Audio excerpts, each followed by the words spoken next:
So, in our last video, we made a profit of $165 with a screwdriver and 10 minutes of our time from a job that we found on our neighborhood Facebook page. As a byproduct of our profits, we also saved that customer roughly $300. So, I'm telling my boy about this, and he lets me know that he had a similar experience with a refrigerator in his rental home of a company trying to overcharge him. The appliance repair company told him that it would be $200 just to come out and troubleshoot, and any labor and parts would be charged in addition to that to fix his ice maker. Needless to say, he didn't want to pony up that kind of money. His tenant has been without an ice maker for a few months.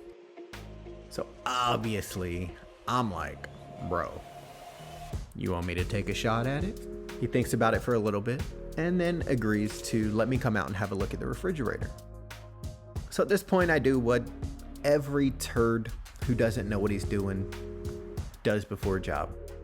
I research the hell out of it and watch a few YouTube videos.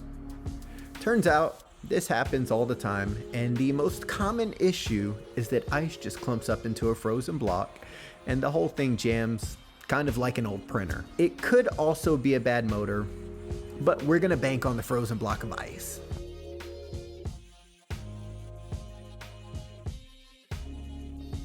I get over to the rental home, pull the ice bucket out, and guess what I find? A whopping glacier of ice. Nah, it's not really that big.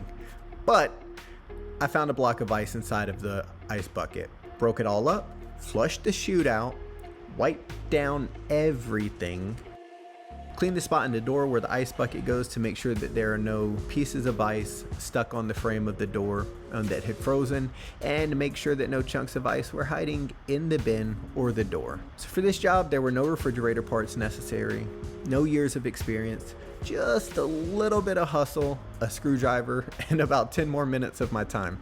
I charged $135 for this repair. This is our second job since we started the journey, and now we got $300 sitting in the bank.